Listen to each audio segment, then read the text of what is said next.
Palakpakan natin Panginoon sa oras na ito, purihin ang dakilang pangalan ng ating Panginoon.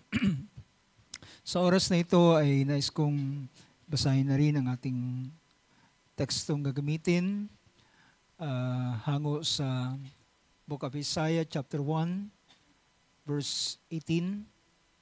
Familiar verse na ating babasahin. Chapter 1, verse 18.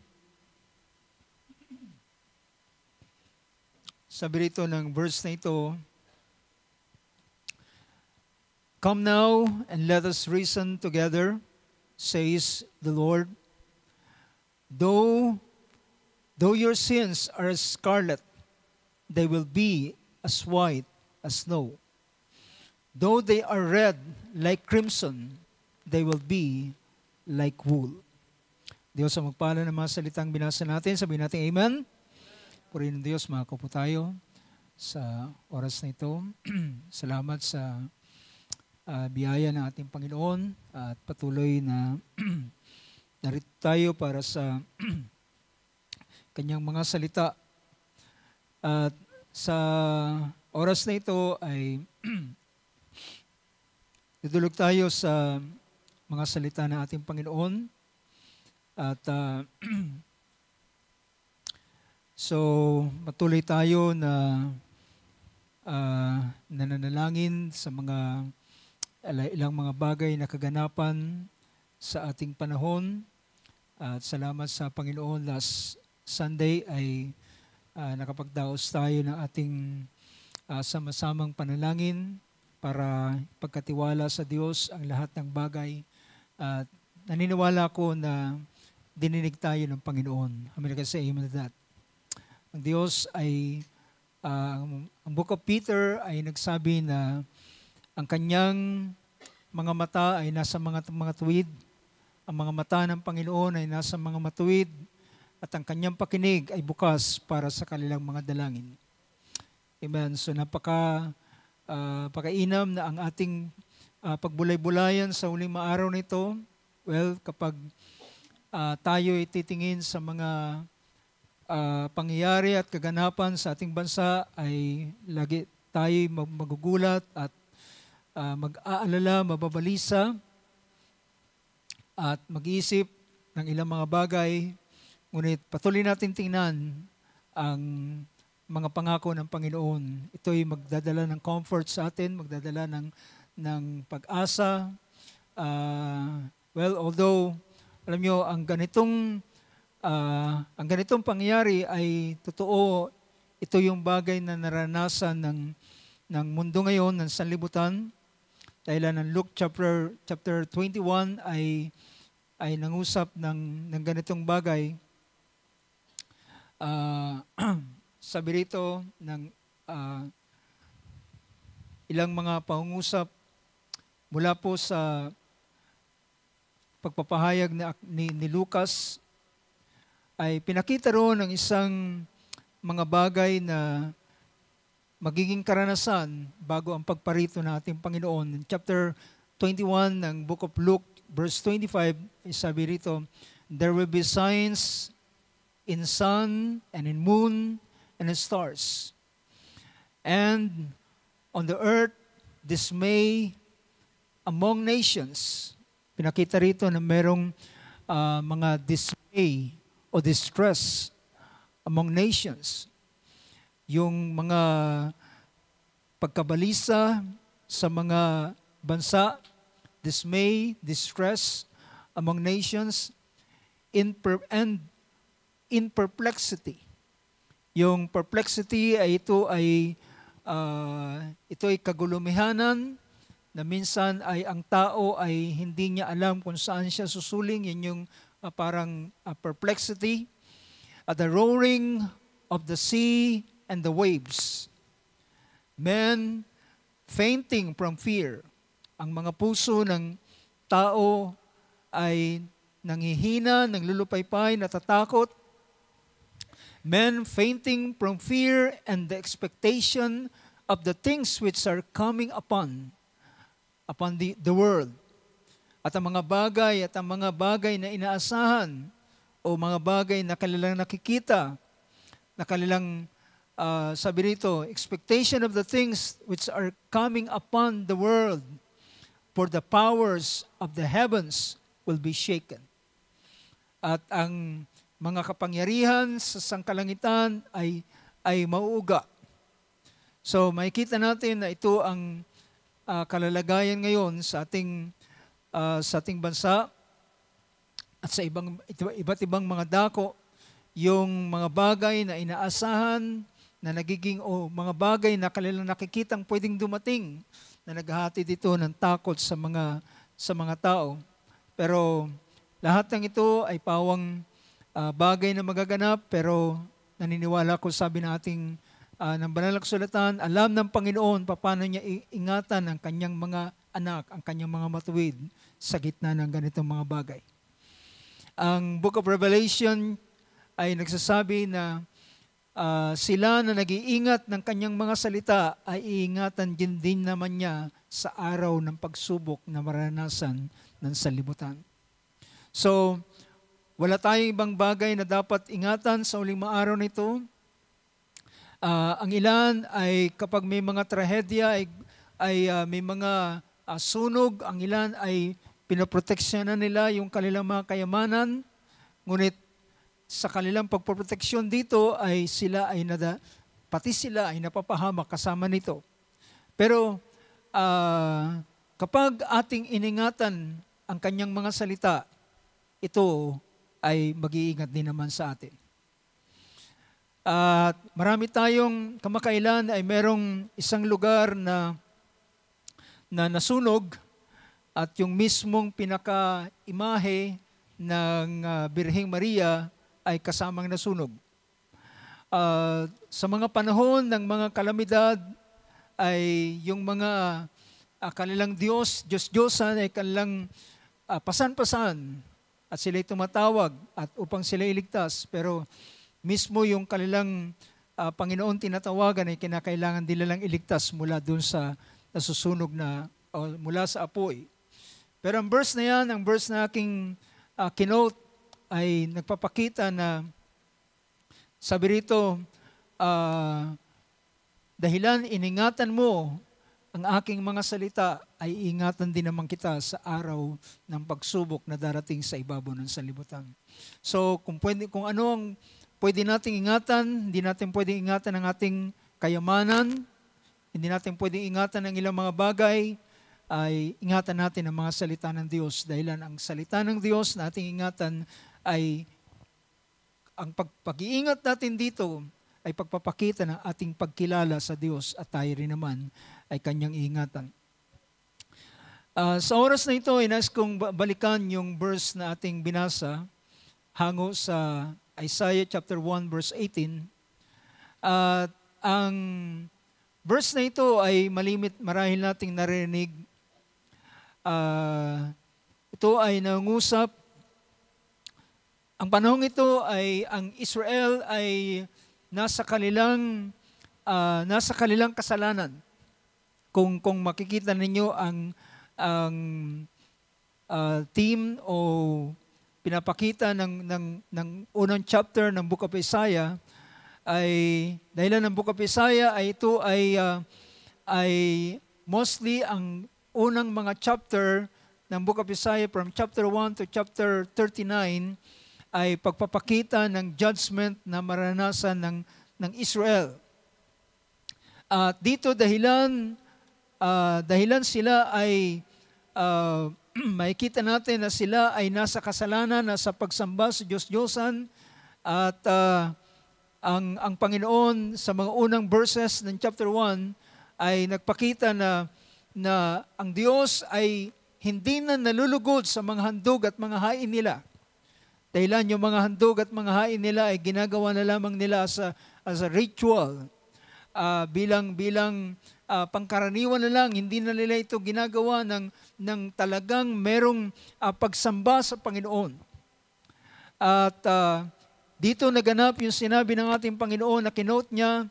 He's quoting from the book of Isaiah na sabi niya, ang bayang ito ay pinupuri ako ng kanilang mga labi, ngunit ang kanilang puso ay malayo sa akin.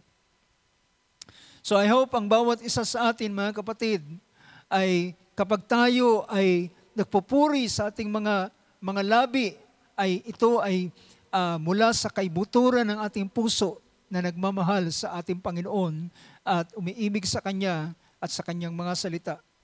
At dito sa bandang, sa verse 18, ay pinakita rito na sabi niya, "Come now, let us reason together." So sa kabila na ang Panginoon ay nangusap sa mga unang verses, na sabi niya, ayaw ko na ng inyong mga handog. Sawa na ako sa inyong mga handog na dinadala sa akin. Ako'y pagod na sa ganitong mga bagay, wika ng ating Panginoon. Mababasa niyo yan in previous verses ng chapter 1. Ngunit pagdating ng verse 18 ay nangusap siya na magandang bagay. At sabi niya rito, "Come now." So sa kabila na meron siyang mga bagay na pangungusap, pero ngayon sabi niya, "Come now." Ngayon sabi niya, "Halika, let us reason together." Tayo'y magkatwiranan sa isa't isa. Halika kayo, tayo magkatwiranan sa isa't isa. So, tila baga ang Panginoon ay tumatawag sa kanila ng isang usapang masinsinan. Diba? Kung inyong nakikita yung praise na ito na nagsasabi, "Come now, let us reason together." Halika kayo, tayo magkatwiranan sa isa't isa. Sabi ng Panginoon. At sabi niya, "Though your sins are as scarlet, they will be as white as snow." Sabi rito, "Though they are red like crimson, they will be like wool." Sa wikang Tagalog ay pinakita na sabi niya, "Magsiparito kayo ngayon at tayo magkatwiranan," sabi ng Panginoon. "Bagaman ang inyong mga kasalanan ay maging tila mapula, ay magiging mapuputi na parang niebe. Bagaman maging mapulang gaya ng matingkad na pula, ay magiging parang balahibo ng bagong paligong tupa." So pinapakita rito na sabi niya, bagamat ang inyong kasalanan, so pinapakitang metaphor dito sa kasalanan ay bagamat ang inyong kasalanan ay napakapula. Alam niyo, ang scarlet and crimson ay halos nasa palet yan ng tinatawag na kulay red. Diba? Yung red, yung scarlet ay yung scarlet at red ito ay matitingkad na pula. Na halos mas dark yung color niya pag pinag-usapan ang kulay ng pula. Yung kulay ng ating dugo ay medyo red siya pero medyo light ng konti.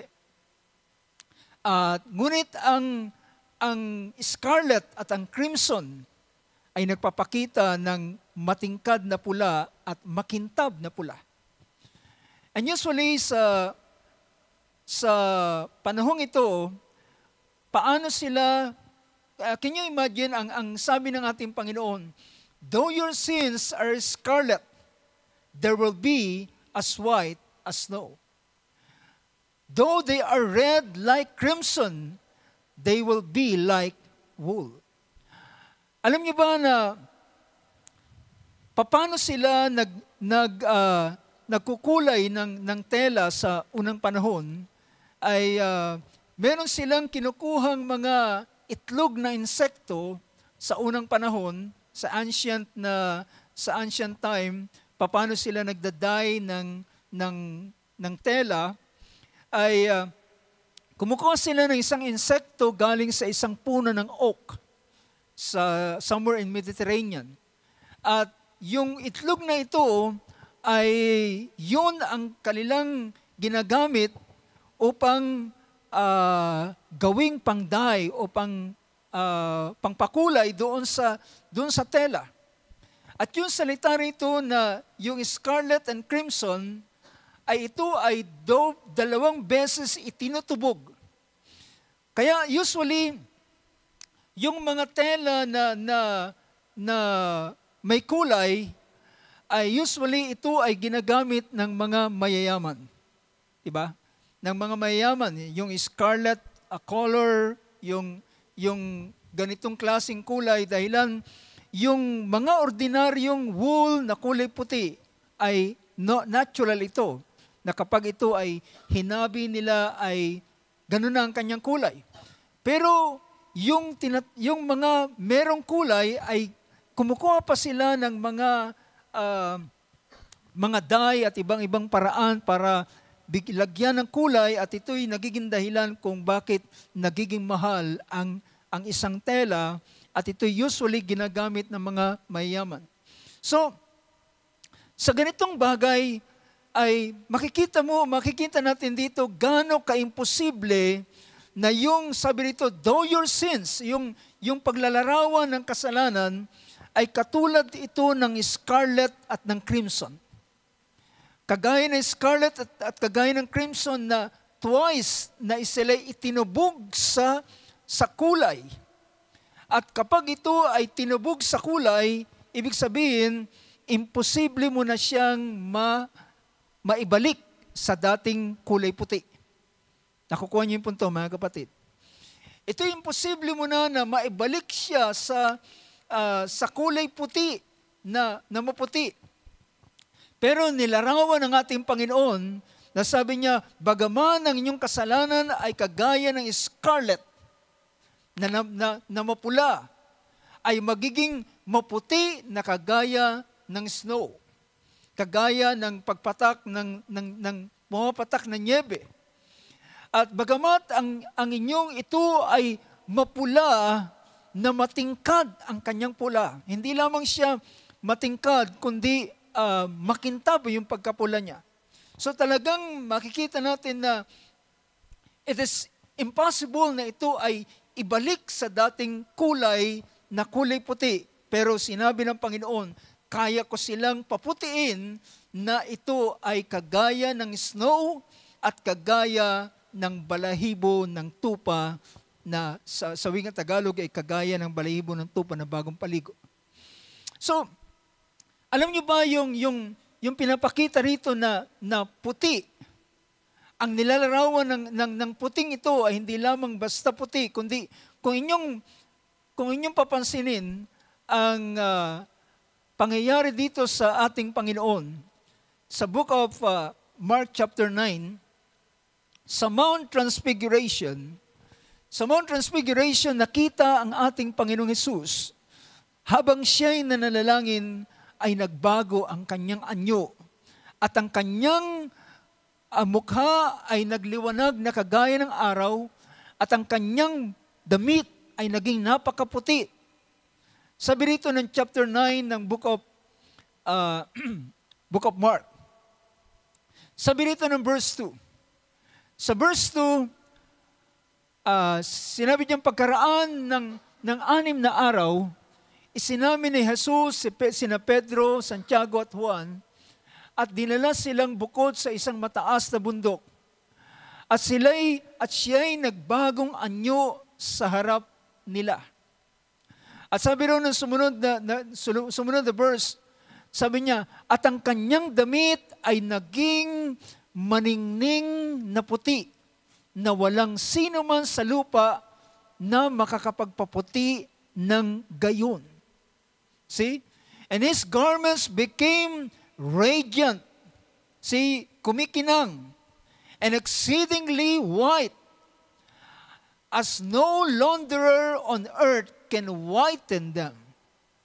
So alam niyo ba yung pinapakita ng salitang kayang paputiin ng Panginoon, ang kalalagayan ng makasalanan, ng isang kasalanan o ng kasalanan at ng makasalanan ay kaya niyang paputiin ito at kaya niya ring dalhin kagaya, at ang puting tinutukoy niya ay halos kasing ang kalalagayan niya ay nasa kaluwalhatian. In his, nasa glory ang pinapakita rito. So, pero ang binibigyan natin ng pansin ay yung paano ang isang katulad nitong kulay ng tela na naitubog sa dye ay babalik siya sa kanyang original na kulay. And usually, normally, ang mga tela ay basically ay alam natin na ito'y kulay puti at ito ay dinaday o kinukulayan. Ngayon, gusto kong talakayin ang isang kaisipan at medyo magiging technical tayo ngayon. Last Thursday ay pinag-usapan natin about searching for sin and no file found. At ang binibigyan natin ng pansin dito ay kagaya sa panahon natin ngayon, sa panahon ng computer age, kapag ang mga file ay mas madali nang ma-retrieve, pero kapag walang naka-encode doon, o kaya ang file ay na-delete, kailan naman hindi mo na ito mahahanap pa. Pero dito sa bahaging ito, ay gusto kong gamitin yung salitang sa technical term sa computer ay yung undo. Ewan ko, yung mga gumagamit ng computer ay alam ninyo yung salitang yung icon undo.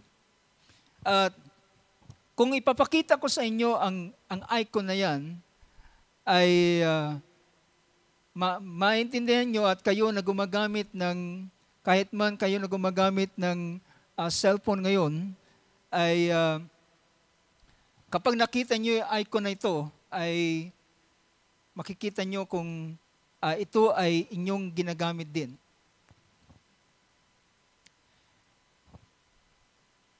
Kung yung alam siguro yung icon na yan, ay yung undo.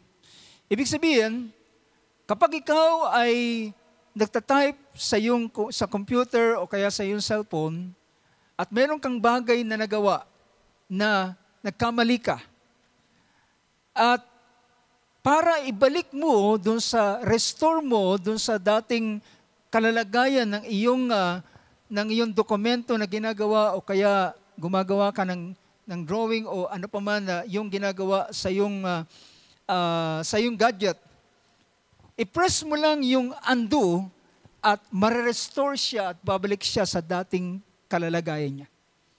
Diba? Pag meron kang accidentally nabura mo, yung tinatype mo, at minsan mag-iisip ka kapag hindi mo alam, paano ko? Ang haba na na-type ko na meron akong na-drag at napindot ko at nabura yung malaking portion. Well, wag kang mag-alala, merong isang tinatawag na feature ang mga computer at ang mga cellphone na yung tinatawag na undo. I-click mo lang yan at yung nabura mo ay babalik uli siya at marerestore kagaya ng dati. At alam nyo, sa ganitong bagay, ay it's either meron kang pagkakamali na nagawa. Meron kang pagkakamaling nagawa dun sa ginagawa mong dokumento, then, or whatever, anumang bagay, ay yung i-press mo yung icon na ito, ay madali siyang babalik sa dati. So, ibig sabihin, ang ganitong button na ito ay nag-restore kagaya ng dati. So, kung inyong papansinin yung ginamit nating verse, ay paano ibabalik ng Diyos sa maputing kalalagayan ang isang taong nagkasala o makasalanan, ay siya ay may kakayanang gawin ang ganitong bagay. Amerika sa amen to that. Diba? Siya lang ang merong kakayanan. At kung kayo'y gumagamit ng laptop, merong shortcut to. Kapag ikaw ay nagtatype, ang shortcut niya ay Control-Z. Gamitin mo yung Control-Z. Kapag ginamit mo yung Control-Z, ay lahat ng yung anumang nagawa mo, nailagay mo, nabura mo, o anumang pagkakamali mong nagawa, ay ibabalik niya uli ito sa dating kalalagayan ng dokumentong yan. You know, gusto kong bigyan ng pansin ang title na aking binigay dito is God's Undo Button. God's Undo Button. Dito po sa ganitong bagay ay kagaya ng pinapaliwanag ko kanina, ito ay isang uri ng isang picture na napaka malaking tulong. Hindi katulad nung araw na kapag ikaw ay merong gumagawa ng sulat ay medyo mahirap. Pero ngayon dahilan sa ito'y computer ay merong ilang mga button na nagiging madali. So, ngunit alam niyo ba na sa ating buhay, paglilingkod sa Panginoon, ay napakaganda na merong ganitong bagay. At mamaya maintindihan nyo ang ilang mga bagay na aking binibigyan ng pansin. You know, ang kalalagayan ng isang tao ay minsan napakahirap niya makabalik sa dating kalalagayan. Ngunit, naalala ko mga kapatid, ang isang pangyayari sa buhay ni Jonah. Si Jonah isang panahon ay inutusan siya ng Panginoon at dahilan ng utos ng Panginoon sa kanya ay pumunta siya sa lugar ng Nineveh. At siya ay, alam nyo, isang dahilan kung bakit si Jonah ay hindi niya sinunod ang Panginoon. Dahilan ang gusto ng Diyos na bigyan niya ng kahatulan ay ang kaaway niya ang lugar ng Nineveh. And alam natin ang Nineveh ay somehow sa panahong yon ay nasa ilalim siya ng Assyria. At usually ang Assyria at ang panahong ito ay ito mismo ang kaaway ng Israel. At dahilan si Jonah ay alam niya kung ano ang kalikasan ng Diyos. Alam niyo ba na ang alam niya na ang kalikasan ng Diyos ay ang Diyos ay mabiyaya, mahabagin, maawain. At iniisip niya na paano kung ang lugar na ito ay spare ng Panginoon.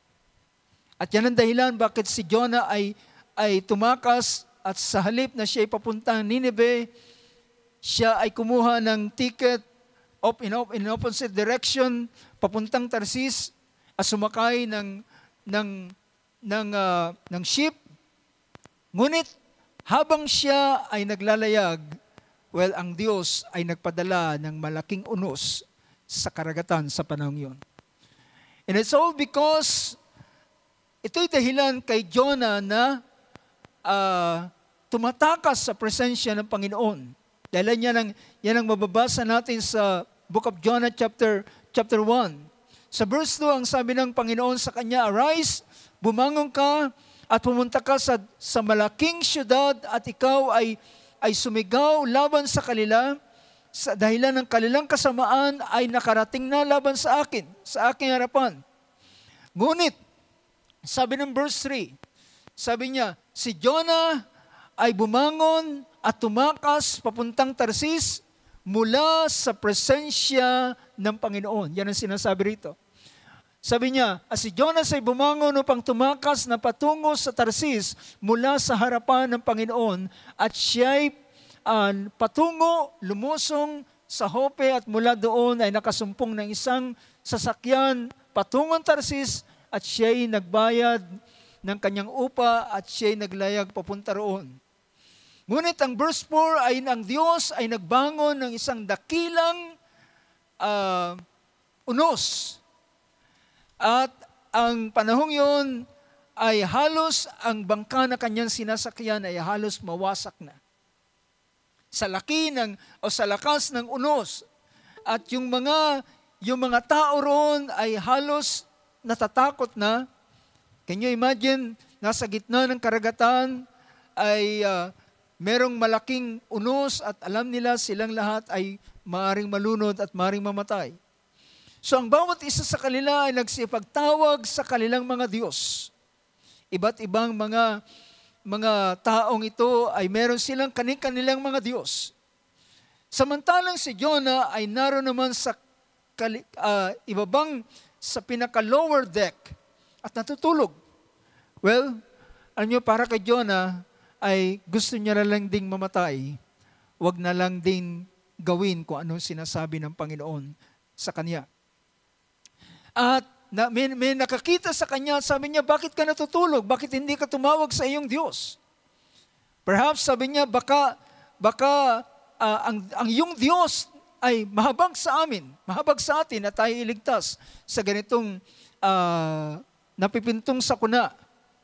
At sila ay nagkaslats at nahulog ang lot kay Jonah at doon nila nalaman na siya pala ang dahilan. At siya tinanong, bakit?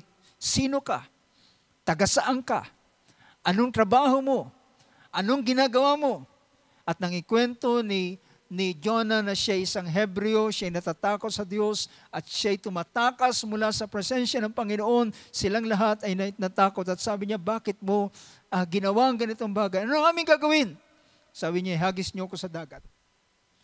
Pero mapapansin ninyo na ang iniisip na lamang ni Jonah ay ang siya'y mamatay. Dahilan siyempre pa kapag siya hinagis sa dagat, malulunod siya at siyang dahilan bakit ang unos ay bumangon.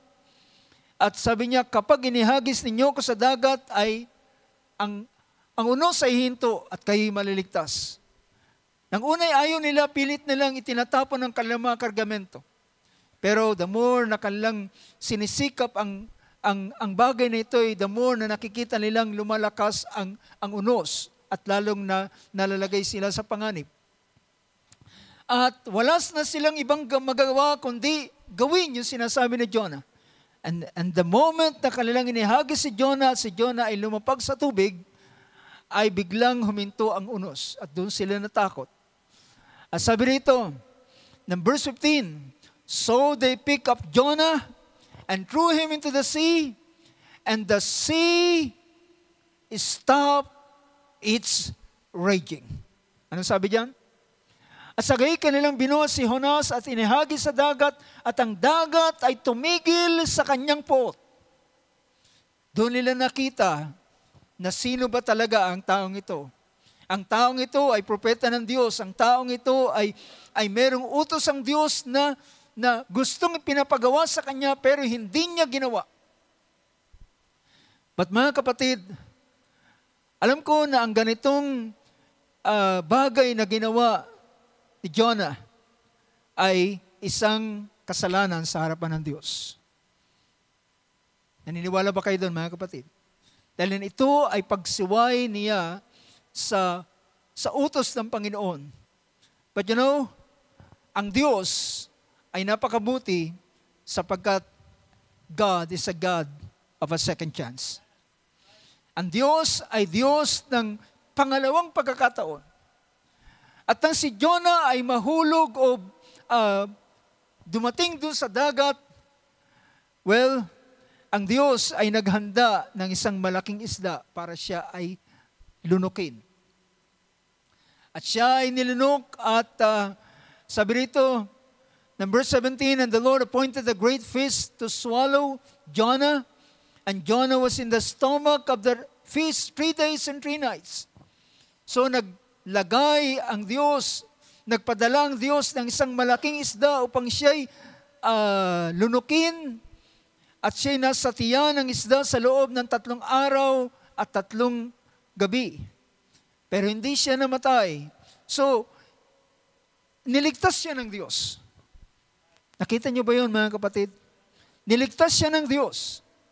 At siya ay preserve ng Diyos, dahilan ng Diyos ay merong layunin sa kanya. Meron siyang bagay na dapat gawin. So makikita natin na si Jonah ay binigyan ng Diyos ng pangalawang pagkakataon.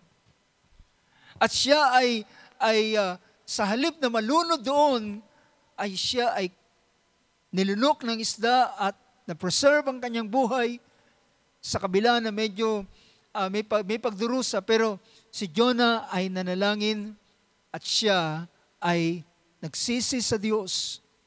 At siya ay kanyang tumawag sa Panginoon. Sabi rito ng verse na ito, sa verse 4 ng chapter 2, sabi niya, "So I said, I have been expelled from your sight." Ano sabi diyan? "At akin sinabi, ako'y naihagis mula sa harapan mo ng iyong mga mata. Ngayon may titingin ako uli sa iyong banal na templo." Well, ito po yung ginagawa, ito yung prayer ni Solomon doon sa templo nang ito i-dedicate. Na sino man ang dadalangin sa templong ito at tatawag sila sa iyong pangalan, ikaw na nasa langit ay dinggin mo ang kanilang panalangin. At dito si Jonah, although nasa loob siya ng tiyan ng isda, madilim, hindi niya alam kung saan ang north, south, east, and west. Pero sabi niya, sa kanyang kaisipan ako ay titingin doon, sabi niya, sa direksyon papunta sa iyong banal na templo. At sabi rito sa isang bahagi ng kanyang prayer, sabi niya, verse 9,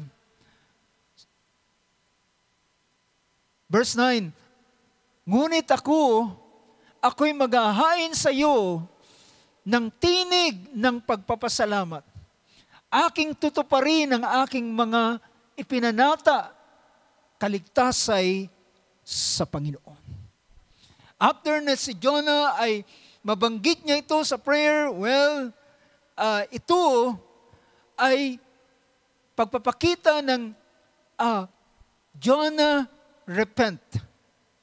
Si Jonah ay nagsisi sa kanyang kasalanan. And ang Diyos ay pinatawad sa kanya at siya ay dinala doon papunta sa lugar ng Nineveh or papunta doon sa lugar ng dalampasigan at siya'y binukang bibig ng isda at siya'y niluwa at siya'y naglakbay mula doon sa dalampasigan hanggang doon sa lugar ng Nineveh. Well, ang Nineveh ay ayon sa ang geographical setting ng Nineveh ay hindi po siya seashore. Kaya yung kaisipan na si Jonah ay iniluwa doon sa Nineveh ay malayo ito sa katotohanan dahilan walang karagatan sa lugar ng Nineveh. Napakalayo pag tinignan niyo yung geographical setting. So niluwa siya sa dalampasigan at siya naglakbay papunta doon sa Nineveh. Dahilan, mga kapatid, ang Diyos lamang kayang mag-undo ng mga bagay na minsan ay nagagawa nating pagkakamali. Ang tinutukoy ko, yung pagkakamaling ginawa ni Jonah, yung pagtakas niya sa presensya ng Diyos, pagsuway niya sa salita ng Panginoon, ay ang Diyos ay pinatawad siya at siya binigyan ng isa pang pagkakataon para gawin ang kanyang salita. At nang si Jonas ay makarating sa Nineveh, then ang kanyang ginawa ay inikot niya ang Nineveh na sumisigaw ng isa lamang mensahe. At sabi rito ng verse 1, ng chapter 3, sabi niya, ngayon ang Panginoon, ang salita ng Panginoon ay dumating kay Jonah sa ikalawang pagkakataon.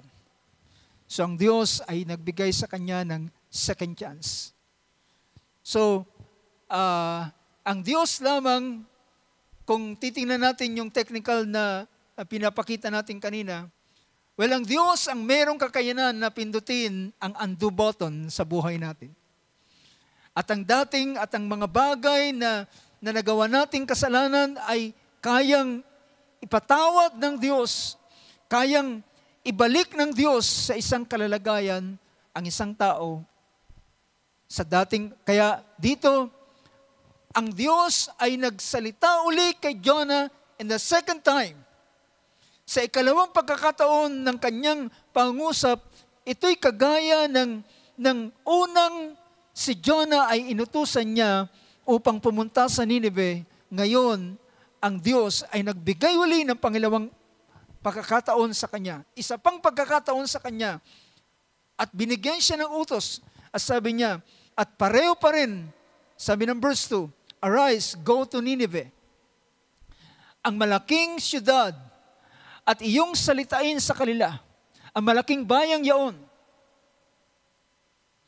At ipangaral mo ang pangaral na aking iuutos sa iyo, ang salita na aking ilalagay sa iyong bibig.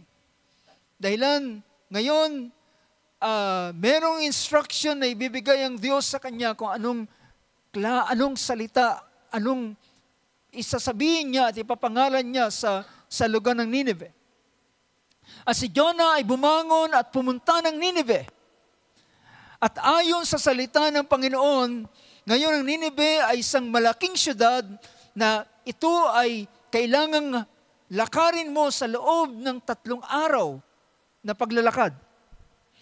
At si Jonah ay nagpasimulang pumaroon at nilibot ang syudad sa isang araw na paglalakad, na sumisigaw, na sabi niya sa verse 4, 40 araw, sabi niya, 40 araw pa.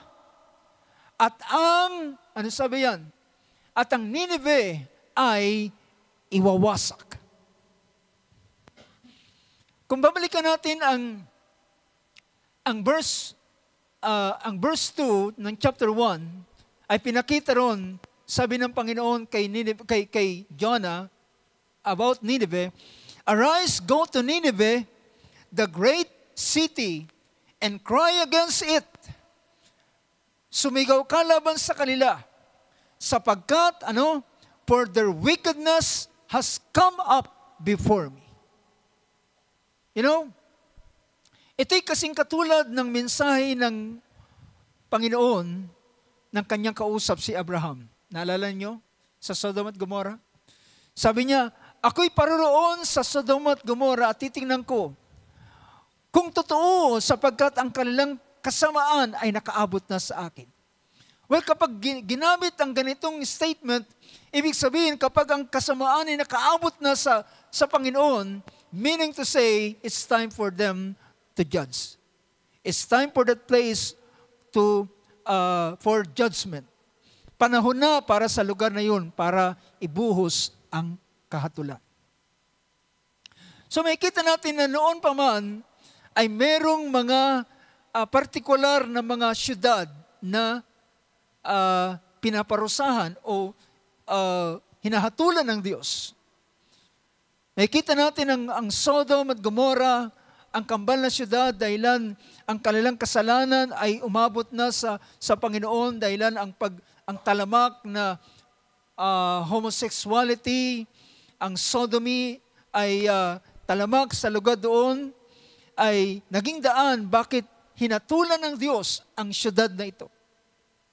So, hindi bago na ang Diyos ay humahatol ng mga syudad, mga lugar, mga partikular na dako. At ang Diyos ang nakakaalam kung kailan niya ibubuhos ang kagalitan niya o kahatulan niya doon partikular doon sa lugar na yun. So, ang Nineveh ay pinakita ang kanyang kasamaan ay nakaabot na sa akin at kinakailangan na silang hatulan. Kinakailangan na silang puksain, kinakailangan na silang parusahan. Dahilan ng kanilang kasalanan ay napakapula na. Kung titingnan natin yung metaphor na pinapakita ng kulay. At ito ay nakaabot na sa harapan ng Panginoon. At ang ginawa ni Jonah ay sumigaw siya na habang naglalakad, sabi niya, 40 araw na lang. At ang lugar na ito ay iwawasak ng Panginoon. 40 araw na lang.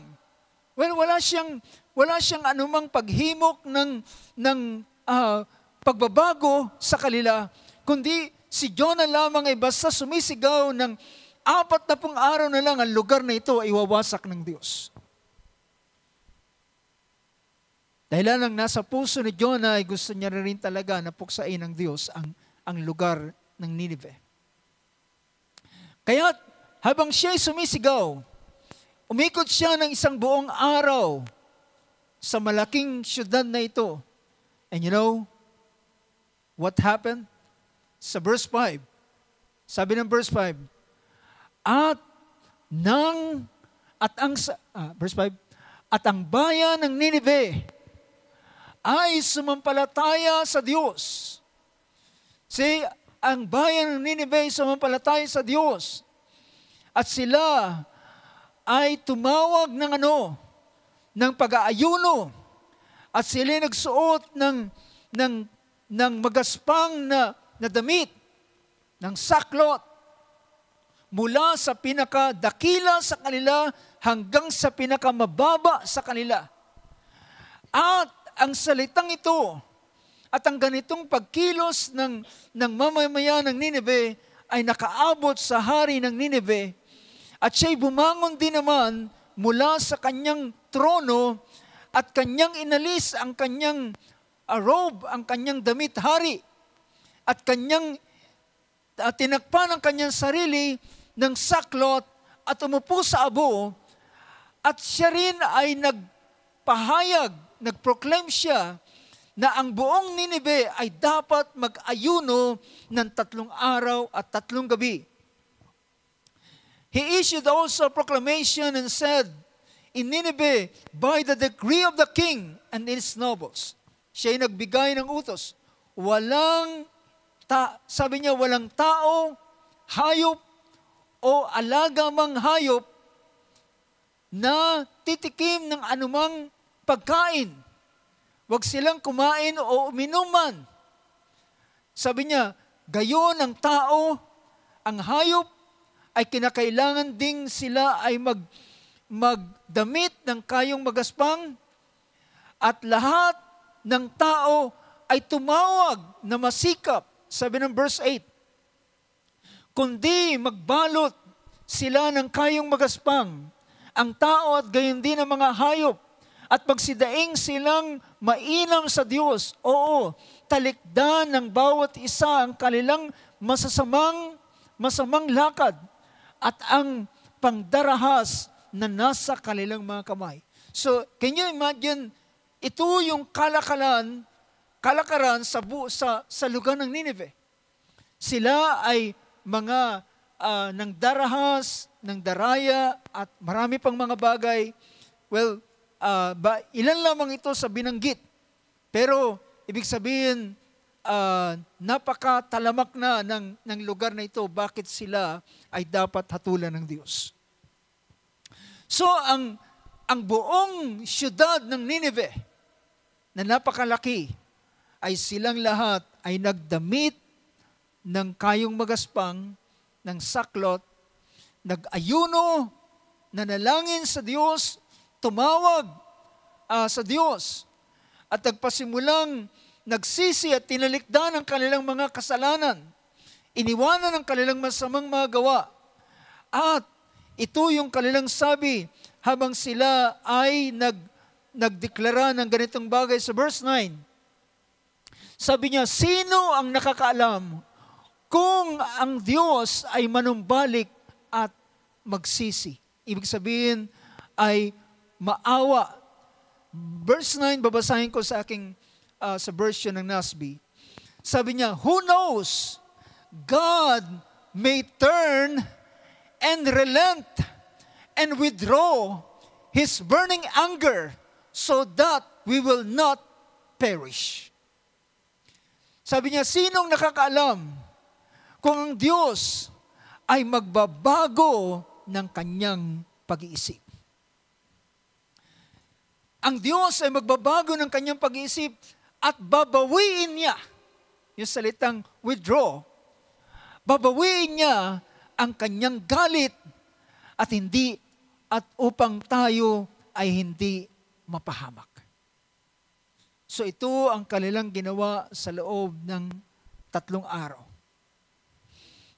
At pagdating ng verse 10, ang sabi ng verse 10, sabi niya, at nang makita ng Diyos ang kanilang ginawa, na sila'y humiwalay sa kanilang masamang lakad, nagbago ng isip ang Diyos tungkol sa kasamaan na kanyang sinabing gagawin niya sa kanila at hindi niya iyon ginawa. You know, mga kapatid, kapag ang kapag ikaw ay gumagawa ng isang dokumento at ikaw ay natapos mo na ito at ang susunod mong gagawin ay mula sa soft copy doon sa iyong computer ay gagawin mo itong hard copy. Siyempre pa, ipiprint mo ito. Pero, sa halip na, kung lalagay natin yung idea, sa halip na ipiprint na yung kahatulan ng Diyos para sa Nineveh, alam niyo yung ginawa ng Diyos? He pressed the undo button. At lahat ng salita, kahatulan, kaparusahan, bagay na pagdurusa na pwede nilang maranasan kung anumang parusa na gagawin ng Diyos. Well, maaring gawin ng Diyos ang ginawa niya sa ang ginawa niya sa Sodom at Gomorrah. Dahilan sa Sodom at Gomorrah ay walang pinakitang pagsisisi. Yan ang dahilan bakit itinuloy ng Diyos ang kanyang hatol sa lugar ng Sodom at Gomorrah. Sa kabila na si Abraham ay nakipag-bargain sa Diyos, na sabi niya, perhaps merong 50 person na matuwid. Sabi ng Panginoon, dahilan sa 50, i-spare ko ang Sodom at Gomorrah. Sabi niya, paano kung magkulang ng 10 at 40 na lang? At paano kung hanggang lumiit na lumiit? At sabi niya, Panginoon, huwag kang magagalit. Paano kung 10 na lang ang matuwid sa lugar ng Sodom at Gomorrah? Ang sabi ng Panginoon, alang-alang sa 10 ay i-withhold ko ang aking parusa sa kanila. Ibig sabihin, kung mayroong hatol na pending judgment doon sa Sodom at Gomorrah, kung mayroon siyang makikitang 10 matuwid, he can press the undo button. Pwede niyang i-press ang undo button at ang lahat ng kalamidad na talaga para sa kanila, lahat ng yun ay mapapawi at mawawala. Naalala ko, Berliomel, yung kinukwento mo sa amin. Ikaw ay nag-print gumawa ng sulat sa iyong amo. At dahil medyo masama ang kanyang loob, gawin mong seryoso. At ginawang si ChatGPT, napakadaling kausap. Ginawa niya seryoso ito. At taasan mo pa yung damdamin. Gawin mo ito medyo galit ba? So, ginawa ni ChatGPT. Pero binabasa na ating kapatid, nakita niya parang hindi ito ang dapat. Then, binalik niya dun sa dati. Yun yung ibig sabihin ng undo button. Babalik ka doon sa dating kalalagayan, sa kabila ng marami ng mga salita na gustong gawin, mabibigat na salita, mapapait at mayroong damdamin na pinapakitang galit, pero kapag ikaw ay inando mo yung bagay na yung ginagawa, babalik siya doon sa dating format ng iyong ginawa. At ang sabi rito, when God saw their deeds, that they turned. Dahil ang sabi ng verse 9, who knows? God may turn and relent and withdraw. See, yung salitang withdraw ay yung undo, bumalik. His burning anger, withdraw His burning anger so that we will not perish.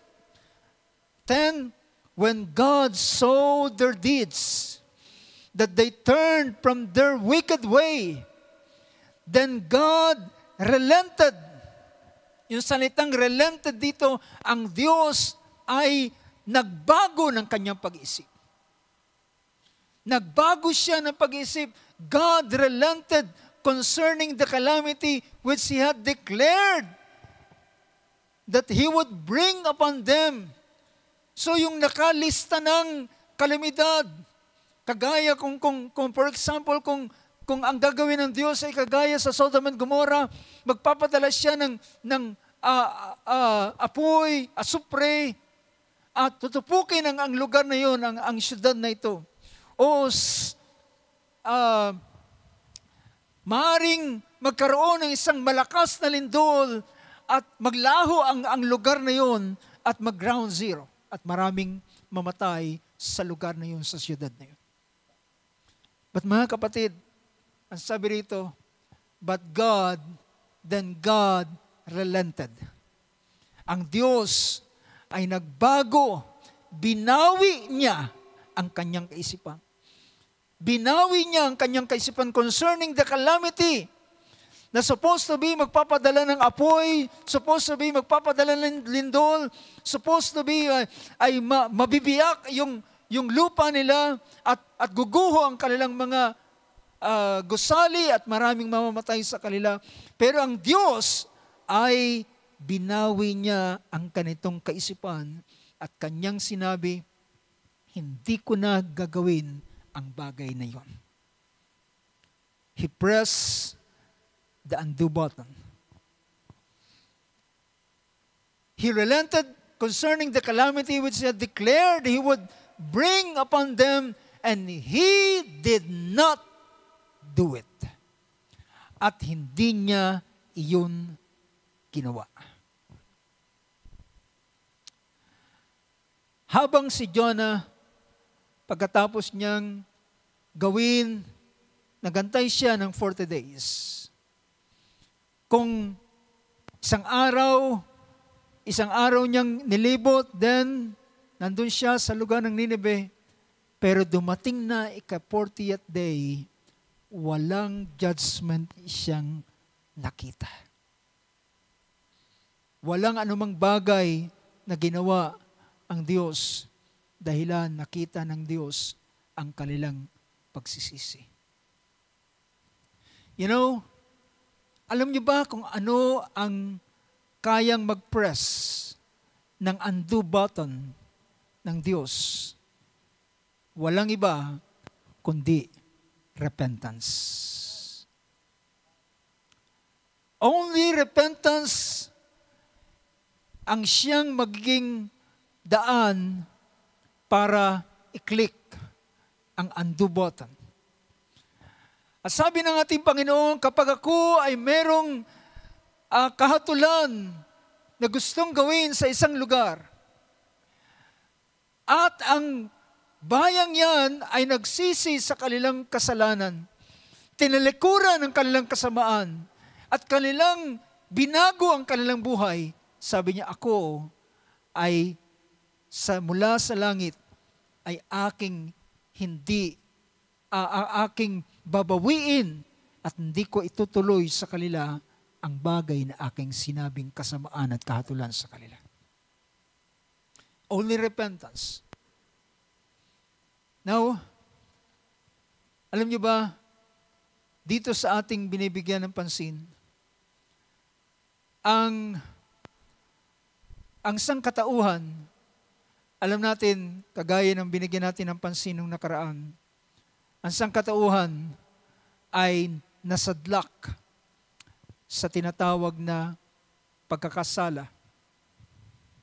At wala nang ibang nalalabi sa mundo at sa sanlibutan kundi ang kagalitan ng Diyos. Ngunit ang Diyos ay kagaya ng makikita natin, kung babalikan natin bigyan ko kayo ng uli ng pansin sa Romans chapter 5 verse 12.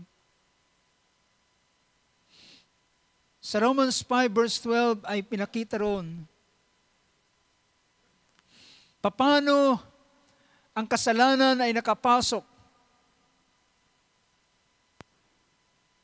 Sabi dito sa verse 12, sabi niya, kaya't kung paanong sa pamamagitan ng isang tao ay pumasok ang kasalanan sa libutan. Sa pamamagitan ng isang tao ay pumasok ang kasalanan sa libutan at ang kamatayan ay naranasan ng lahat ng mga tao sapagkat ang lahat ay nagkasala. So nang magkasala ang tao, ay tanging bagay na nag-aantay sa tao ay ang kahatulan ng Diyos. Kahatulan na lamang ang tanging nag-aantay. Pero alam niyo ba, nang magkasala ang una ay ang babae, dahilan siya'y nadaya, at nang siya'y madaya, siya ay nahulog sa pagsalangsang. She fell into transgression. Siya ay nahulog sa pagkakasala according to 1 Timothy chapter 2. Ngunit nang ang tao ay magkasala, ang Diyos sa kanyang kahabagan at kagandahang loob ay meron siyang pangako sa chapter 3 ng Genesis. Ang verse 15 ay ang pinapakita rito ay ang pangakong darating na woman seed. Ang pangako na darating na binhi ng babae, na dilitiba ang Mesaya, na dilitiba ang ating Panginoong Jesucristo. Can you say amen to that?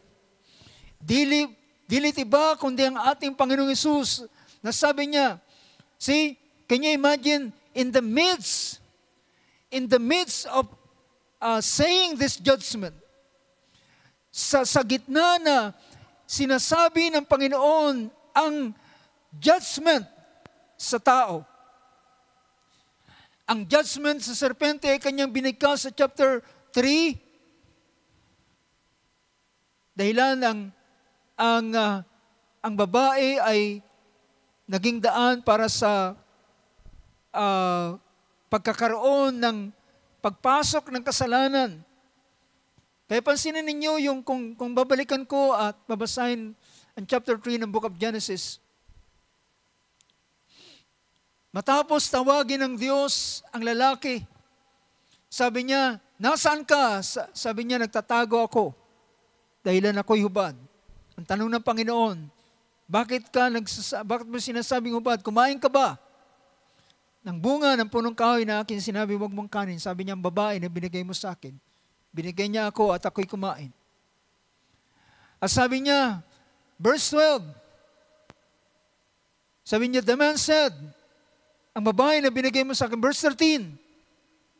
Sabi ng verse 13, sabi ng Panginoon Diyos sa babae, ano itong iyong ginawa?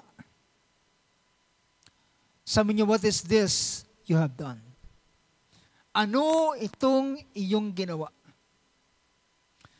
So yung ginawang ito ay alam natin na hindi alam ni Eve na unang babae, na ito ang magiging resulta.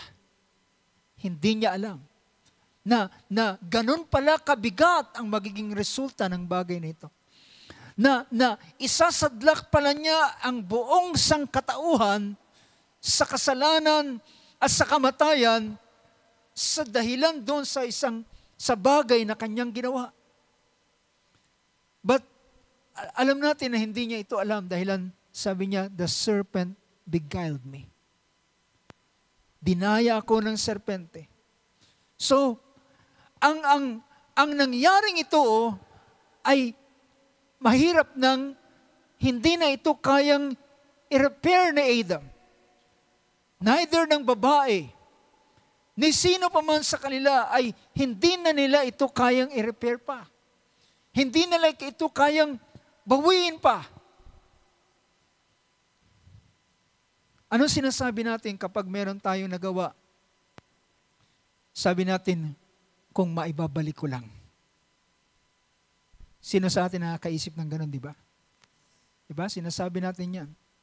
Kapag meron tayong nagawang isang bagay, at alam natin, ito yung resulta, ito yung nangyari, ito yung kinahinatnan, lagi natin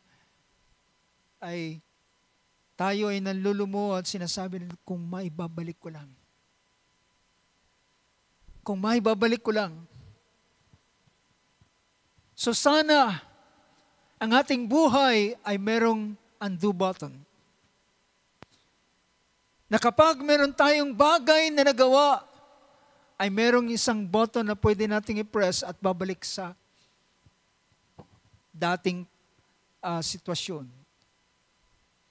But you know, ang tanong ng Panginoon sa babae, what is this you have done?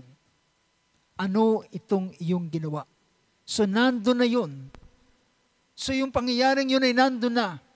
Hindi na kayang i-repair pa. Walang sino man na kayang mag-repair o magbalik sa dating kalalagayan.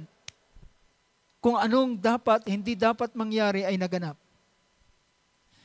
At sinabi ng Diyos ang sabi ng babae, ang serpente dinaya ko. At sabi ng Panginoon, sinumpa ng Diyos ang serpente. At in the midst, habang kanyang sinasabi ang kanyang sumpa sa serpente, at sa kanyang kahatulan na mangyayari sa kanya, ibinangon ng Diyos ang isang pangusap. Sabi niya sa verse 15, ako'y maglalagay ako sa iyo at sa babae ng pagkapuot. Ibig sabihin ng enmity, ng pagbabaka, ng war. Maglalagay ako ng pagbabaka sa pagitan mo, ikaw ang serpente at ang babae. Sa pagitan ng iyong binhi ng serpente, at ng binhi ng babae, her seed. Sabi niya, ang iyong binhi at sa kanyang binhi. At sabi niya, he is the woman's seed, he shall bruise you on the head. Siya ang dudurog ng iyong ulo. You know, mga kapatid, alam niyo ba kung ano ang pinapakita rito? Ang pagdurog ng ulo ay ito ang undo button. Ito ang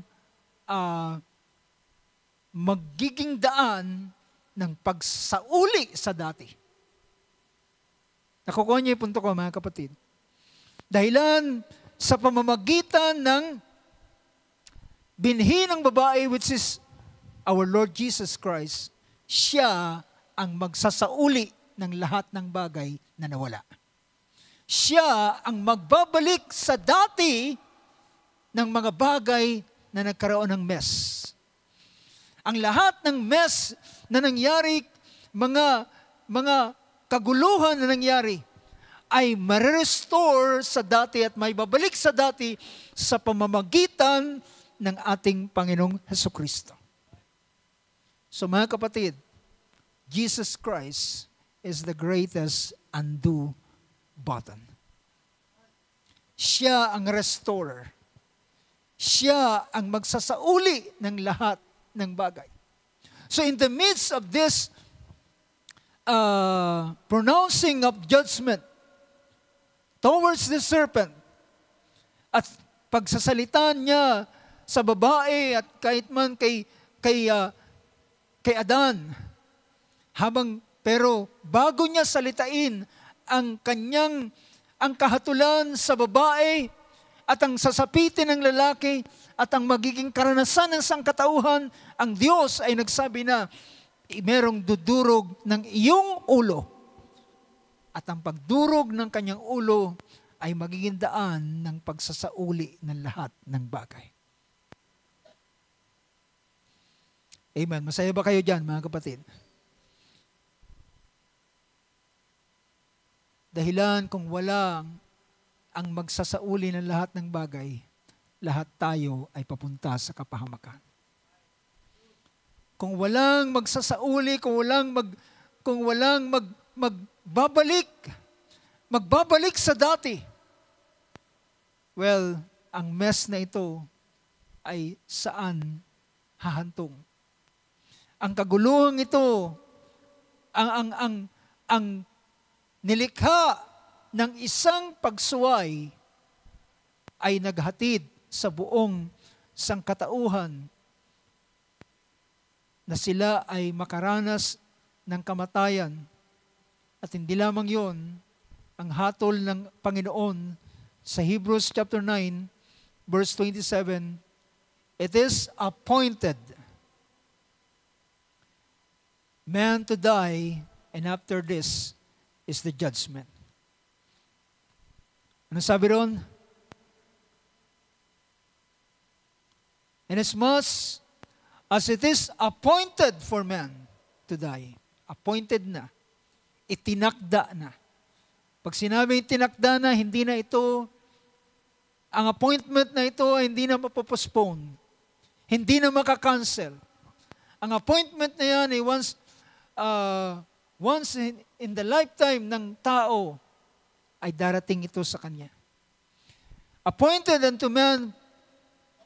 for man to die once, and after this comes judgment. Yun ang kakahantungan. But thank God, kagaya nga ng ating in-example kanina, ay ang kulang na lang ay print yung lahat ng gustong gawin ng Diyos sa Nineveh. Ang kulang na lang ay pindutin yung send button. At ito ay mangyayari at makakarating na dun sa kinaukulan. But instead of sending the judgment, i-press the undo button at nabura ang lahat ng bagay. Now, mga kapatid, gusto kong ipakita sa inyo ang chapter 5 ng Romans. Meron akong, ewan ko kung may di-display yung slide natin.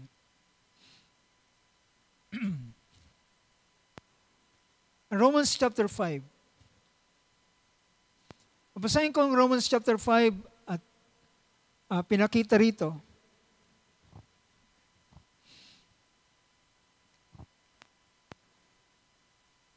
Tanging ang ating Panginoon, ang makikita natin, siya ang balik o nag-reverse.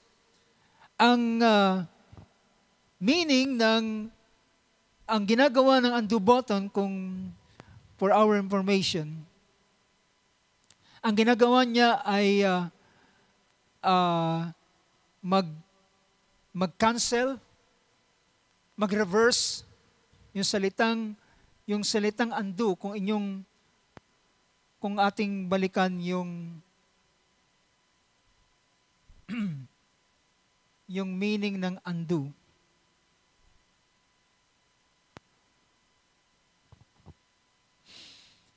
Ang meaning ng undo ay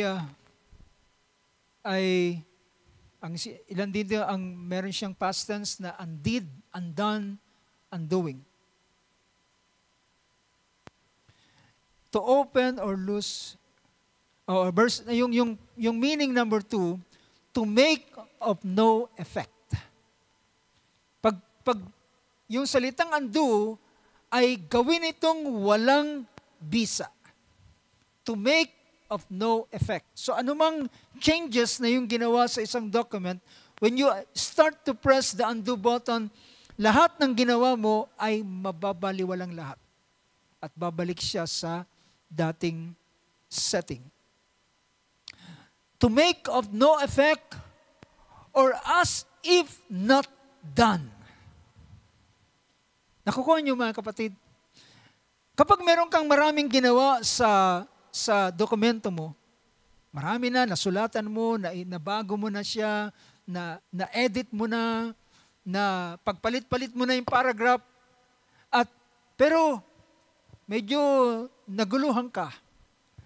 When you press the undo button, ay babalik siya sa dati na parang walang nangyari. Well, mga kapatid, alam niyo ba ang nakikita ko, hindi lamang dokumento, ang nakikita ko ay ang redemption. Dahilan ng redemption na gagawin ng ating Panginoon, ang mangyayari sa after ng kanyang matapos ang lahat na redemption na ginawa ng Panginoon as if walang nangyari. To make of no effect or as if not done. Make null or reverse. Nakita kayo ng yung mga, sabihin natin meron kang marble ba yun, yung jolen, na isang timba, at ibuhos mo sa sahig. Ang hirap nun isa-isahin. Ay pulot, ibalik. Pero kung ito ay titingnan mo sa video at i-reverse, lahat ng yun ay babalik doon sa timba na tila walang nangyari doon sa paligid niya. That is, yan ang ginawa ng ating Panginoon. Kaya say amen to that. Sabi rito ng Romans 5. So pinakita ng chapter 5 verse 12, nakapasok ang kasalanan. At ang kamatayan ay naranasan ng lahat ng tao. Verse 14, kahit ang mga taong hindi nagkasala ng kasalanan na ginawa ni Adan, ay nakaranas pa rin ng ganitong ng kamatayan. So ganun kabigat. So, verse 15, pinakita rito, merong tinatawag na free gift. So sabi ng babasahin ko sa bahaging ito ng Romans 5.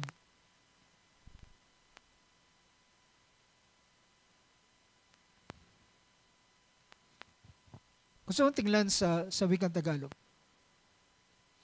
Ang verse 15, nagsabi ng ganito, sabi niya, sapagkat ang kasalanan ay nasa sanlibutan hanggang dumating ang kautusan, ngunit hindi binibilang, next verse, bagaman ang kamatayan ay naghari mula kay Adan hanggang kay Moses, kahit doon sa hindi, I'm reading 14, hindi nangakasala ng tulad sa pagsalangsang ni Adan na siyang anyo niyaong darating.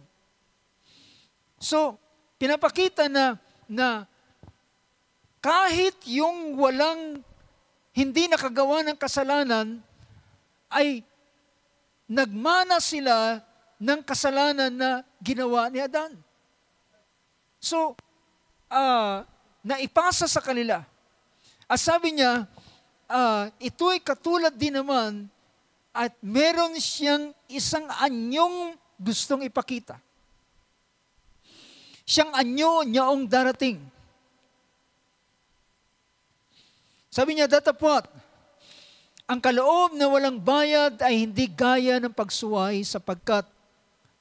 So ang kaloob na walang bayad ay hindi kagaya ng pagsuway sapagkat kung sa pagsuway ng isa ay nangamatay ang marami, pagsuway ng isa, namatay ang marami, lubha pang sumasagana sa marami ang biyaya ng Diyos.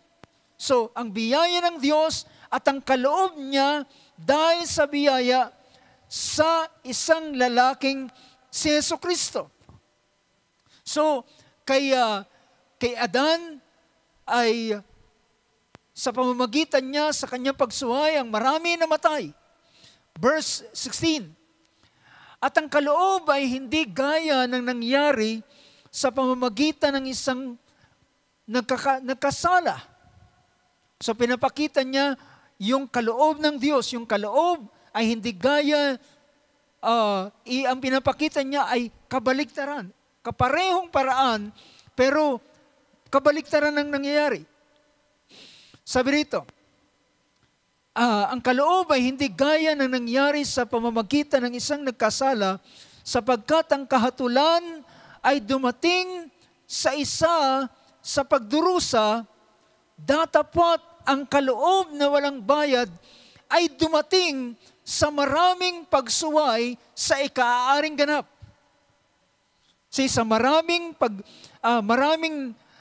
nagkasala ay papunta naman sa ikaaring ganap, sapagkat kung sa pagsuway ng isa ay naghari ang kamatayan sa pamamagitan ng isa, lubhapang magsisipaghari sa buhay ang nagsitanggap ng kasaganaan ng biyaya at kaloob ng katwiran sa pamamagitan ng isa sa makatwid bagay si Jesucristo.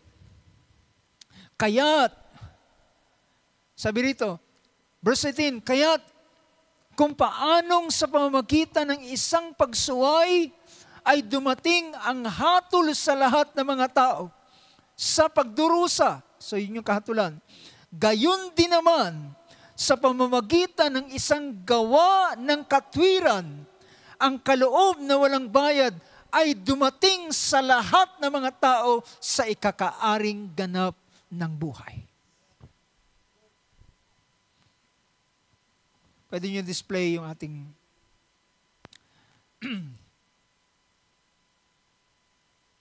so yung pinapakita natin, yung sunod na slide ay makita natin yung icon, yung undo button. Pero yung sunod na slide ay pinapakita rito, the first Adam. Ang unang Adan, according to 1 Corinthians chapter 15, ay pinakita na siya yung unang Adan. Kung babasahin ko ang verse 45 ng 1 Corinthians, so also it is written, the first man, Adam, became a living soul. The last Adam, yung second, yung sumunod na, yung sunod sa kabilang bahagi naman ay makikita natin, the last Adam became a life-giving spirit. Bakit po siya tinawag na last Adam at the second Adam? Minsan, nagkakamali tayo ng pagbanggit, ginagamit natin yung si Jesus Christ is second Adam. No, kapag second Adam, meron third Adam, merong fourth Adam. Ibig sabihin, magpapatuloy pa ang katulad ni Adan. Nakukuha niyo yung punto? Kaya si Kristo ay tinawag na last Adam. Ibig sabihin, siya na lamang ang kahuli-hulihan. At pagkatapos nito, ay merong pagbabago na. Nakukuha niyo yung punto? So, huwag kayong magkakamali na sabihin si Jesus ay second Adam. He's not the second Adam. He's the last Adam. Siya na lamang siya ang huli na makakaranas ng kagaya ng mga karanasan ni Adam. Pero ang bagay na kabiguan ng unang Adan ay ginawa lahat ng huling Adan. So, ang sumunod na bahagi rito sa first Adam ay makikita natin yung kanyang disobedience, yung kanyang pagsuway. At sa kabilang panig naman, ang huling Adan ay sumunod. Lahat, ibig sabihin, siya yung gumawa at tumupad. At sa pamamagitan nito, ay siya ang magbabalik sa dati ng lahat ng bagay. So, ang unang Adan ay sumuway. At ang huling Adan ay sumunod at tumupad sa lahat. Dito, puntahan natin yung sumunod na bahagi sa first Adam. Ang first Adam ay dahilan sa kanyang disobedience, nagkaroon ng transgression. Yung pagsuway sa kautusan, sa batas na ililagay ng Panginoon. Samantalang ang huling Adan ay dahilan sa kanyang, so tingnan natin, dahilan sa kanyang pagsuway, ang naranasan niya ay yung disobedience na ito ay nag-result ng transgression. Yung pagsuway sa kautusan, sa utos ng Diyos. Ang pagsunod naman ng huling Adan ay ang naging resulta nito ay biyaya ng Diyos.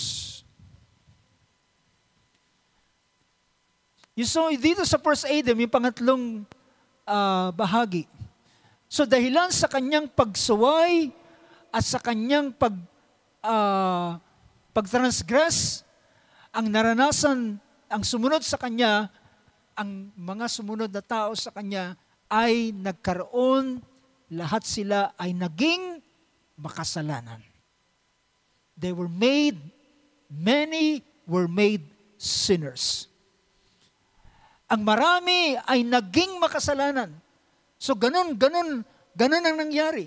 Ang marami ay kahit hindi sila nakagawa ng kasalanan ni Adan, pero dahilan sa pagsalangsang ni Adan, ay naging makasalanan at lahat ng sinisilang ay naging makasalanan.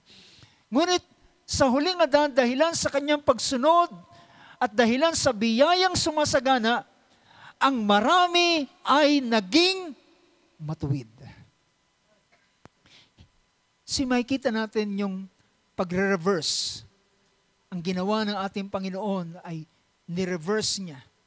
So, dahilan ang marami ay nagkasala, ang sumunod na bahagi rito, dahilan ang nagkasala ay kinakailangan silang parusahan. Merong condemnation. Merong kahatulan. Merong kahatulan na ibinaba sa kanila. Ano yun? Sila'y mamamatay at pagkatapos ay ang judgment. Meron ng condemnation. So makikita natin na walang makakapigil sa tao sa ipinanganak na nanggaling kay Adan ay wala na makakapigil dahilan meron ng condemnation. Binigyan natin ng pagpapakahulugan ng salitang condemn ay pinapakita na siya ay dineclare as guilty at siya ay dapat ng parusahan. So sa kabilang bahagi, dahilan sumunod ang ating Panginoon, dahilan sa kanyang pagsunod, ang biyaya ay sumagana, at dahilan sa ang biyaya ay sumagana, ang marami ay naging matuwid. Inaaring ganap. At dahilan sa ginawang matuwid, alam niyo ba ang kabaliktaran ng condemnation is justification. Ang pagbabawi ng condemnation sa isang tao ay kapag dineclare siya as justified. So yung salitang justification o yung salitang justification na yan ay kay Kristo natin mararanasan. Kaya ang sabi ng verse na binasa natin na nakaraan, there is now what? No condemnation to those who are in Christ Jesus. Sila na kay Kristo Jesus, wala na silang condemnation. There will never be a condemnation. Hindi na sila kukundimahin pa. Hindi na sila hahatulan pa. Hindi na sila haharap pa sa white throne judgment. Sila ay nalipat na o na-skip nila ang judgment na ito. Hindi na sila haharap doon. Hindi na sila ipapatawag pa. Ba? Sino yung pinapatawag sa Senado? Yung mga accused. Bakit ako hindi pinapatawag? Wala naman akong nagawa. So, that's basically makikita natin. Bakit ka haharap sa araw na yun kung ang iyong libro ng iyong buhay ay wala nang nakatala and no file found? Diba? Kung ang iyong aklat doon ay bakante na o wipe out na, malinis na, wala nang nakatala na kahit ano paman, anong hatol na ihahatol sa iyo? Dahilan ang hatol na dapat para sa iyo ay kinuha na ni Kristo. Inangkin na ni Kristo. At binayaran niya na, kaya't nabura na ang file ng iyong kasalanan sa iyong aklat. So, nabaliktad yung condemnation. Wala nang condemnation dahilan merong justification. At dito, dahilan merong condemnation, ang sabi ron, lahat ng tinutukoy ko dyan ay lahat ng yan ay nakasaad doon sa Romans chapter 5, verse 15 hanggang verse 18. Ang kamatayan ay naghahari. So makikita natin ang isang tao na wala kay Kristo. Kahit siya ay nasa ganitong kalalagayan, ang isang taong wala kay Kristo ay ito ang kanyang maranasan. Condemnation at ang kamatayan ay maghahari sa kanya. Until when? Hanggang sa pinakahuling yugto ng ikalawang kamatayan. Death will reign. Ang kamatayan ay maghahari sa kanya. Unang kamatayan na maranasan niya, kamatayang pisikal. At pag namatay siya physically, ang kanyang katawan ay lilibing, pero ang kanyang espiritu at kaluluwa ay nasa isang dako. Darating ang panahon ay siya'y bubuhayin doon sa white throne judgment, Revelation chapter 20 verse 11.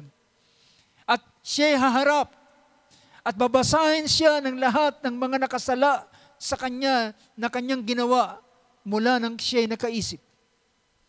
At pagkatapos na basahin siya ng kanyang kasalanan, then ibibigay sa kanyang hatol, tatapon siya sa dagat-dagatang apoy na siyang ikalawang kamatayan. Ngunit sila na nakikristo, sila ay maghahari sa buhay. Anong sabi natin, Panginoon? Katotohanang sinasabi ko sa inyo, ang sumasampalataya sa akin, bagamat sila'y mamatay, sila ay muling mabubuhay. They will reign in life. Maghahari sila sa buhay. You know, nakita natin kung sunod ko sa yung sunod na slide. Babalikan ko lamang yung undo button. Pero alam niyo ba, ang susunod, the greatest undo button ay yung susunod na slide. Ang cross is God's undo button. Ang cross ni Kristo. Hindi nagkataon na yung cross ay X. Na ito ay pagkakansila ng lahat ng bagay. Ang Colossians chapter 2, verse 14, ay aking babasahin. At tayo magtatapos. Colossians 2, verse 14. Pwede mo nang... Anong sabi yan? Verse 13, sabi niya, At nang kayo'y mga patay dahil sa inyong mga kasalanan, at sa di pagtutuloy ng inyong laman ay kanyang binuhay kayo, nakalakip niya, na pinatawad sa atin ang ating lahat ng mga kasalanan. Inando ang lahat ng bagay. Lahat ng nakatala sa atin na kasalanan ay binurang lahat. Ang problema, mga kapatid, naniniwala tayo sa kaaway kapag pinapaalala sa atin ang ating mga kasalanan. Madali tayong maniwala. Pero ang buong katotohanan, sabi niya, ang iyong kasalanan at ang iyong pagsalangsang ay hindi ko na alalahanin pa. Napag-aralan natin yan, hindi dahilan sa gusto lamang kalimutan ng Diyos. Hindi lamang ang Diyos ay basta magaling siyang lumimot. Hindi lamang gayon, hindi lamang ito paglimot. Dahilan, binayaran na.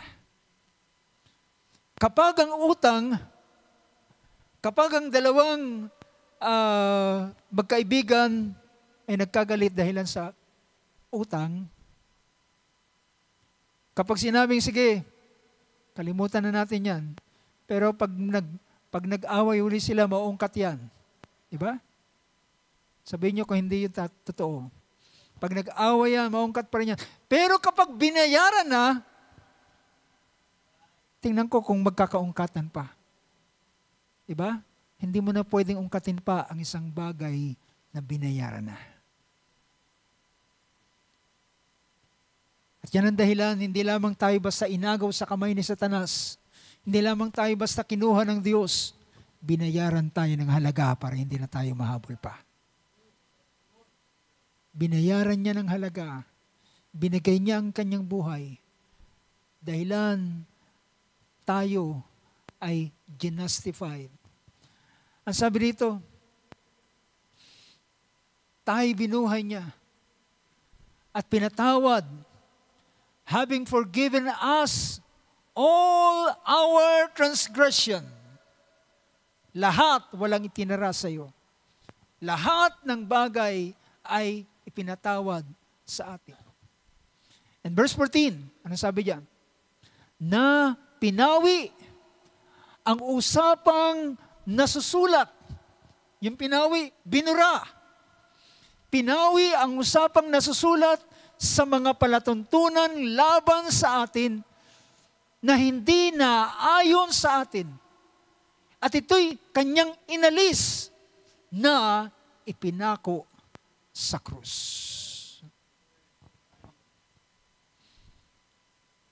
The greatest undue button is the cross. Having canceled out the certificate of debt consisting of decrees against us, which was hostile to us, and He has taken it out of the way. Inalis niya, having nailed it to the cross. He canceled out the certificate of debt. Ang kasulatan ng utang ay pinawi na. At lahat ng ito, lahat ng laban sa atin, lahat ng laban sa atin ay binura at ipinako sa krus. Meron tayong bibigyan ng pansin sa susunod na kasing katulad ng ganitong bagay.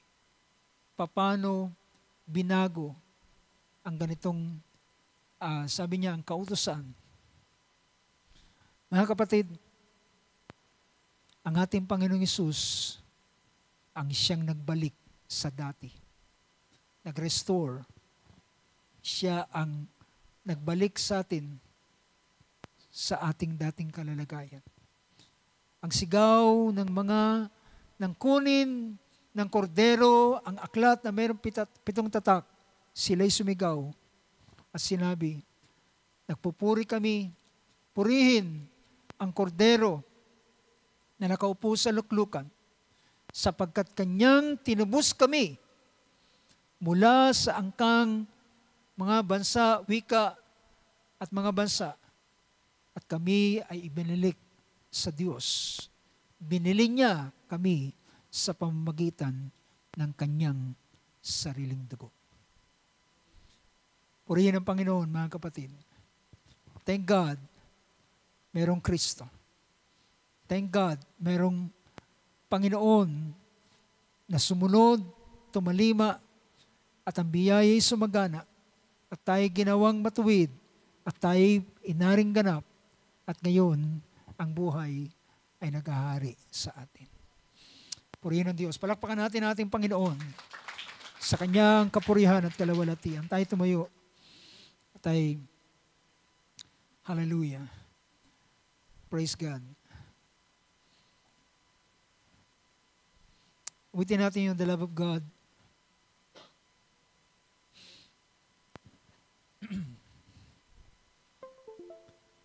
Doon sa awit na yan ay pinakita how God redeemed the Adam's race. Amen. Praise the Lord. Thank you, Lord God. Salamat sa biyaya ginawa ng ating Panginoong Hesus. Kung siya hindi dumating at di sinugo, sabi ni Apostol Pablo, kung siya hindi nabuhay na muli, tayo nasa ating mga kasalanan pa. At kung tayo nasa ating mga kasalanan pa, tayo ay mapapahamak. Tayo ay hahatulan dahilan ang ating aklat ay puno pa ng ating mga sariling gawa, ng ating kasalanan, ng ating buhay, ng ating mga gawi at ating mga lakad. Lahat ng ating ginawa, lahat ng iyon ay nakatala roon. Ngunit dahilan ang cross na siyang doon namatay ang ating Panginoon. Doon ay sinama ang lahat ng record na nakasulat laban sa atin. Lahat ng iyon ay binura at ipinako sa krus dahilan ang naging kabayaran ay ang dugo ng ating Panginoon. Hallelujah. We're so grateful. I'm so grateful dahilan sa ginawa ng ating Panginoon. God pressed down the button at binurang lahat ng bagay. Binalik sa dati. Ito ang ibig sabihin ng katubusan. Tayo'y tinubos at tayo'y pinatawad at ibinalik sa dating kalalagayan. Hallelujah. Tayo manalangin sa oras na ito. Gawa ba nating taas ang ating kamay at ating pasalamatan ng ating Panginoon. Hallelujah, sa dakilang bagay na kanyang ginawa sa bawat isa sa atin. Hallelujah. Ang mga salitang ito ay kahit pag-ulit-ulitin, ito'y magdadala ng kagalakan sa puso ng bawat isa. Dahilan, kagaya ng sinabi ng awit, this is my story and this is my song. Ito ang aking karanasan, ito ang aking kasaysayan. Ang kasaysayan na yan na ginawa ng Panginoon ay nilakip niya ang aking buhay. Hallelujah. Tayo manalangin. Panginoon, sa gabing ito, nagpapasalamat kami. Nagpupuri kami sa iyong banal na pangalan, Lord God. Hallelujah, dahilan ng nangyari sa halamanan na Eden ay hindi na kayang ibalik pa, hindi na kayang remedyuhan pa ng anumang mga bagay. At naging sanhi at naging dahilan nito ay sila ay palayasin at palisin sa halamanan ng Eden, Panginoon, at itaboy sa labas ng halamanan at bayaang sila ay mabuhay sa kanilang sarili. Bayaang sila ay magpagal sa pawis ng kanilang mukha. Sila ay kumain ng tinapay, Panginoon, hanggang sa sila ay bumalik sa alabok at sila ay mamamatay. At Panginoon, ganoon ang naging routine ng buhay ng tao. Merong ipinapanganak at merong namamatay. Ngunit Lord God, binago mo ang istorya ng kasaysayan, Panginoon. Binago ang kasaysayan, Lord, sa pamamagitan ng pagdating ng aming Panginoong Hesus. At sa pamamagitan niya, nagbago, hallelujah, ang direksyon ng kasaysayan, hallelujah, ng mga anak ni Adan. At mula sa panahong yun ay nakaranas, Panginoon, ng katubusan. At Lord God, at iyong binura ang lahat ng bagay. Ang lahat ng kahatulan na dapat ay para sa amin. Lahat ng ito ay iyong inandu, Panginoon. Iyong inalis, iyong kinansel, iyong nireverse ang lahat ng bagay. At ngayon kami, hallelujah, ay nakabalik na sa kamay ng aming Diyos, ng dakilang, hallelujah, pastol, ang aming Panginoong Hesus. O Lord God, sa gabing ito, patuloy ka naming papasalamatan, patuloy naming tataas, hallelujah, dahil alam namin kung ano ang aming buhay kung wala kami kay Kristo Jesus. At dahilan ng kami ay na kay Kristo Jesus, hallelujah, ang kamatayan na hindi na mag-ahari sa amin. O maaari kaming mamatay, maaari kaming bawian ng buhay physically, pero kami ay muling mabubuhay, hallelujah. At ang iyong mga anak, o Diyos, na mga nauna na, Panginoon, ay iyong kukunin at iyong ibabangon, at kami ay paroroon sa iyo, Panginoon, at papasaka, Panginoon, kami magpakailan-kailan pa man. Lord, purihin ka sa dakilang biyaya mo na sumagana. At ito, Lord God, hallelujah, ay binigyan mo ang kaloob ang bawat isa sa amin. At ang kaloob na ito ay ang kaloob ng katwiran, ang kaloob ng pag-aaring ganap, at ang kaloob ng buhay ay aming naranasan. Dakilang Diyos, binibigay namin sa iyo ang buong karangalan at buong pagpapasalamat. At sa gabing ito, Panginoon, hallelujah, ang aming buhay, O Lord, ay magpapatuloy na nagpupuri sa iyo at nagpapasalamat na inilalagak, Panginoon, na alam namin na walang anumang bagay na aming inambag, Panginoon, sa aming kaligtasan. Wala kaming inambag sa aming kaligtasan, Panginoon. Ang tangi naming inambag ay ang aming kasalanan. Ang aming kasalanan ay siyang naging dahilan, Panginoon. Ngunit, Lord God, dahilan sa iyong biyaya ay kagaya ng mga salita na aming napakinggan kanina, dahilan sa biyaya mo, kami ay nangaligtas, hindi sa aming sarili, upang ang sino man ay hindi magmapuri at magmayabang sa kanilang sarili. Mawi sa iyo ang buong karangalan, mawi sa iyo ang pagpapasalamat, mawi sa iyo ang pagdakila sa gabing ito. Hallelujah. At kahit man sa aming pagtatapos at pag-iwaiwalay, ang biyaya mo, Lord, ay sumagana sa bawat isa, at baunin namin ang iyong mga pagpapala hanggang sa aming, hallelujah, muling pagparito, Panginoon, na merong kalakasan at merong pagpapasalamat. Sa pangalan ng aming Panginoong Hesus, ang kapurihan, ang kaluwalhatian, ang kadakilaan at karangalan. Amen, amen, and amen. Praise God, praise God. Hallelujah. We thank you, Lord Jesus. We thank you, Lord Jesus. Hallelujah. Praise God, praise God, praise God. Purihin ang Diyos. Hallelujah. Amen. Meron tayong kagalakan, hindi dahilan sa mga bagay. Bagama ang mundo, sabi ng ating Panginoon, sa mundo ay meron kayong kapigatian, pero sa akin, meron kayong kapayapaan. Hallelujah. Purihin ang Diyos. Habang ating naawit yung Thank you, Lord, for your love to me.